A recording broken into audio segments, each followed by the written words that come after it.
ಭಿನ್ನ ಮತಕ್ಕೆ ಬೆದರಿಕೆ, ಶಿಕ್ಷಣ ಮಂದಿರದ ಮೇಲೆ ದಾಳಿ. ಇದು ವಿದ್ಯಾರ್ಥಿ ಸಂಘಟನೆಯವರಲ್ವೇ ಅಲ್ಲ, ಕುಖ್ಯಾತ ಸಂಘಟನೆಯ ಪುಂಡರು.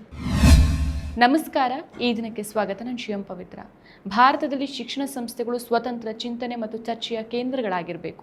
ವಿದ್ಯಾರ್ಥಿಗಳ ಚಿಂತನೆ, ಪ್ರಶ್ನೆ, ಭಿನ್ನಮತ ಇವು ವಿಶ್ವವಿದ್ಯಾಲಯಗಳ ಆತ್ಮ. ಆ ಆತ್ಮದ ಮೇಲೆ ದಾಳಿ ಮಾಡುವ ಯಾವ ಸಂಘಟನೆಯಾದರೂ ಅದು ಪ್ರಜಾಸತ್ತಾತ್ಮಕ ಮೌಲ್ಯಗಳ ವಿರುದ್ಧ ನಿಲ್ಲುತ್ತೆ. ABVP ಅಖಿಲ ಭಾರತೀಯ ವಿದ್ಯಾರ್ಥಿ ಪರಿಷತ್ತನ್ನು ಕುಖ್ಯಾತ ಸಂಘಟನೆಯ ಪುಂಡರು ಇದನ್ನು ತಮ್ಮ ಗೂಂಡಾಗಿರಿಯ ಆಟದ ಮೈದಾನವನ್ನಾಗಿ ಮಾಡ್ಕೊಂಡ್ಬಿಟ್ಟಿದ್ದಾರೆ. ನಿನ್ನೆಯಷ್ಟೇ ಫೆಬ್ರವರಿ 24ಕ್ಕೆ ಬೆಂಗಳೂರಿನ ಸರ್ಜಾಪುರದಲ್ಲಿರುವಂತಹ ಅಜಿಂ ಪ್ರೇಮ್ಜಿ ಯೂನಿವರ್ಸಿಟಿಗೆ ನುಗ್ಗಿ ಈ ಗೂಂಡಾಗಳು ದಾಂಧಲೆ ಮಾಡಿದ್ದು ವಿದ್ಯಾರ್ಥಿಗಳು ಮತ್ತು ಸಿಬ್ಬಂದಿಗಳಲ್ಲಿ ಭಯದ ವಾತಾವರಣವನ್ನು ಸೃಷ್ಟಿಸಿದ್ದಾರೆ. ಇದು ಕೇವಲ ಒಂದು ಘಟನೆಯಲ್ಲ, ABVPಯ ದೀರ್ಘಕಾಲದ ಗೂಂಡಾಗಿರಿಯ ಮತ್ತೊಂದು ಉದಾಹರಣೆ ಮಾತ್ರ. ವಿದ್ಯಾರ್ಥಿ ಸಂಘಟನೆಗಳಿಗೆ ತಮ್ಮ ಅಭಿಪ್ರಾಯ ಹೇಳೋ ಹಕ್ಕಿದೆ, ಆದರೆ ಭಯ ಹುಟ್ಟಿಸುವಂಥ ರಾಜಕೀಯ ಪ್ರದರ್ಶನ, ದೌರ್ಜನ್ಯ, ಗೂಂಡಾಗಿರಿ ಇವುಗಳನ್ನು ವಿದ್ಯಾರ್ಥಿ ಚಳುವಳಿ ಅಂತ ಕರೆಯೋಕೆ ಸಾಧ್ಯನಾ? ಹಾಗಾದರೆ ಈ ಘಟನೆಯ ಹಿನ್ನೆಲೆ ಏನು? ಯೂನಿವರ್ಸಿಟಿಯಲ್ಲಿ ಸ್ಪಾರ್ಕ್ ರೀಡಿಂಗ್ ಸರ್ಕಲ್ ಅನ್ನೋ ವಿದ್ಯಾರ್ಥಿ ಗುಂಪು ಕಾಶ್ಮೀರದಲ್ಲಿ ನಡೆದ ಕುನನ್ ಪೋಷ್ಪೋರಾ ಘಟನೆಯ ಕುರಿತು ಇದು 1991ರಲ್ಲಿ ಭಾರತೀಯ ಸೇನೆಯಿಂದ ನಡೆದ ಗುಂಪು ಅತ್ಯಾಚಾರದ ಆರೋಪದ ಘಟನೆಯ ಬಗ್ಗೆ ಚರ್ಚೆಗೆ ಆಯೋಜಿಸಿತ್ತು. ಈ ಚರ್ಚೆಗೆ ಯೂನಿವರ್ಸಿಟಿ ಅಧಿಕೃತ ಅನುಮತಿಯನ್ನು ನೀಡಿರಲಿಲ್ಲ ಮತ್ತು ಅದು ನಡೀಲೂ ಇಲ್ಲ. ಆದರೆ ABVP ಪುಂಡರು ಇದನ್ನು ರಾಷ್ಟ್ರ ವಿರೋಧಿ ಅಂತ ಹಣೆಪಟ್ಟಿಯನ್ನು ಕಟ್ಟಿಕೊಂಡು ಸುಮಾರು 18ರಿಂದ 20 ಮಂದಿ ಯೂನಿವರ್ಸಿಟಿ ಕ್ಯಾಂಪಸ್ಗೆ ನುಗ್ಗುತ್ತಾರೆ. ಅವರು ಕ್ಯಾಂಪಸ್ನ ಲೋಗೋವನ್ನು ಕಬ್ಬಿಣದ ರಾಡ್ಗಳಿಂದ ಹೊಡೆದು ಹಾಳು ಮಾಡ್ತಾರೆ. ಬೋರ್ಡ್ಗೆ ಕಪ್ಪು ಇಂಕ್ ಹಚ್ತಾರೆ, ಗೋಡೆಗಳ ಮೇಲೆ ಬ್ಯಾನ್ ಸ್ಪಾರ್ಕ್ ಅಂತ ಸ್ಪ್ರೇ ಪೇಂಟ್ ಮಾಡ್ತಾರೆ ಮತ್ತು ಸ್ಲೋಗನ್ಗಳನ್ನು ಕೂಗ್ತಾರೆ. ಇಷ್ಟೇ ಅಲ್ಲ, ಒಬ್ಬ ವಿದ್ಯಾರ್ಥಿಯನ್ನು ಹಲ್ಲೆ ಮಾಡ್ತಾರೆ, ಭದ್ರತಾ ಸಿಬ್ಬಂದಿಗಳ ಮೇಲೂ ದಾಳಿ ನಡೆಸ್ತಾರೆ. ಹಲ್ಲೆಗೊಳಗಾದ ವಿದ್ಯಾರ್ಥಿಯನ್ನು ಈಗಾಗಲೇ ಆಸ್ಪತ್ರೆಗೆ ದಾಖಲಿಸಲಾಗಿದೆ. 1,65,00,000ಕ್ಕೂ ಅಧಿಕ ಕುಟುಂಬಗಳಿಗೆ ಪ್ರತಿ ತಿಂಗಳು 200 ಯೂನಿಟ್ ಉಚಿತ ವಿದ್ಯುತ್ ನೀಡುವ ಗೃಹಜ್ಯೋತಿ ಯೋಜನೆಯಿಂದಾಗಿ ರಾಜ್ಯದ ಮನೆಗಳಲ್ಲಿ ನೆಮ್ಮದಿಯ ಬೆಳಕು ಮೂಡಿದೆ. ವಿದ್ಯುತ್ ಬಿಲ್ ಹೊರೆ ತಪ್ಪಿ ಉಳಿತಾಯ ಮನೆ ಮಾಡಿದೆ. ನಾಡಿನ ಮನೆಗಳಲ್ಲಿ ಭರವಸೆ ಬೆಳಗುತ್ತಿದೆ. ನಾವು ನುಡಿದಂತೆ ನಡೆದಿದ್ದೇವೆ, ನಿಮ್ಮ ಪ್ರೀತಿ ವಿಶ್ವಾಸವನ್ನ ಉಳಿಸಿಕೊಂಡಿದ್ದೇವೆ. ಗ್ಯಾರಂಟಿ ಸರ್ಕಾರಕ್ಕೆ 1000 ದಿನಗಳು, ನನಸಾಗಿದೆ ಕೋಟಿ ಕನಸುಗಳು.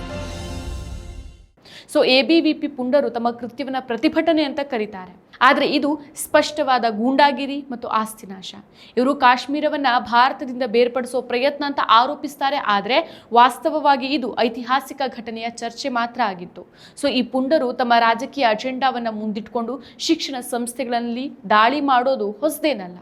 JNU, ಡೆಲ್ಲಿ ಯೂನಿವರ್ಸಿಟಿ ಸೇರಿದಂತೆ ಹಲವು ಕಡೆಗಳಲ್ಲಿ ಅವರ ಗೂಂಡಾಗಿರಿ ನಡೆದಿದೆ.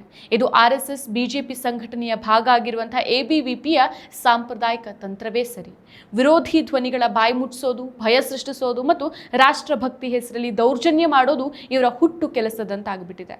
ಇತ್ತೀಚಿನ ವರ್ಷಗಳಲ್ಲಿ ದೇಶದ ಹಲವಾರು ಕ್ಯಾಂಪಸ್ಗಳಲ್ಲಿ ಭಿನ್ನ ಮತವನ್ನ ರಾಷ್ಟ್ರದ್ರೋಹ ಅಂತ ಬಣ್ಣಿಸುವಂಥ ಪ್ರವೃತ್ತಿ ಹೆಚ್ಚಾಗಿದೆ.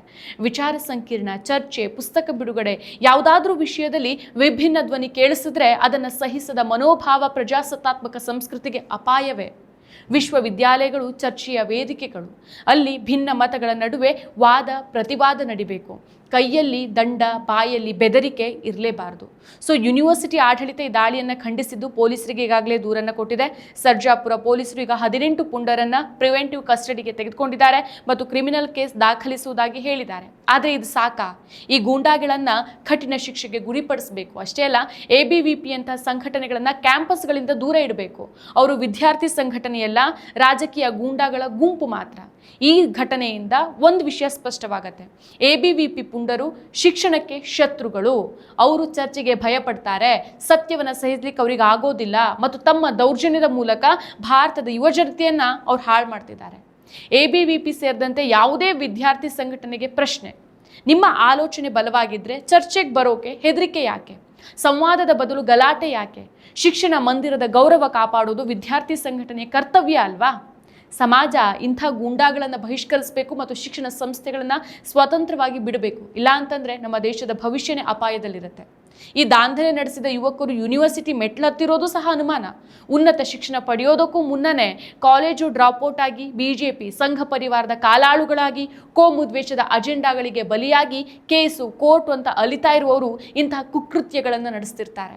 ಅವರನ್ನು ಹೀಗೆ ಆಡಿಸ್ತಾ ಇರುವಂಥ ಕೈಗಳಿಗೆ ಮೊದಲು ಕೋಳ ತೊಡಿಸಬೇಕಾದಂಥ ಅಗತ್ಯ ಇದೆ. ಯೂನಿವರ್ಸಿಟಿಗಳು ಚರ್ಚೆ, ಸಂವಾದಗಳಿಗೆ ಹೆಚ್ಚೆಚ್ಚು ತೆರೆದುಕೊಳ್ಬೇಕಾಗಿದೆ. ಹಿಂದೆ ಆ ಸಂಸ್ಕೃತಿ ಇತ್ತು. ಇಂದು ಯೂನಿವರ್ಸಿಟಿಗಳ ನೇಮಕಗಳೇ ರಾಜಕೀಯ ಪ್ರೇರಿತವಾಗ್ತಾ ಇದೆ. ಒಂದು ಸಿದ್ಧಾಂತದ ಮಂದಿ ಎಲ್ಲೆಡೆ ಸೇರ್ಕೊಂಡು ಬಿಟ್ಟಿದ್ದಾರೆ. ಅಂಥ ಸಮಯದಲ್ಲಿ ಅಜೀಂ ಪ್ರೇಮ್ಜಿ ಯೂನಿವರ್ಸಿಟಿ ಅಂತ ಉತ್ಕೃಷ್ಟ ಗುಣಮಟ್ಟದ ಶಿಕ್ಷಣ ನೀಡುವ, ಸಂಶೋಧನೆಗೆ ಉತ್ತೇಜನ ನೀಡುವಂಥ ಶಿಕ್ಷಣ ಸಂಸ್ಥೆಗಳನ್ನು ರಕ್ಷಿಸುವ ಹೊಣೆಗಾರಿಕೆ ನಮ್ಮೆಲ್ಲರದ್ದು ಆಗಿದೆ.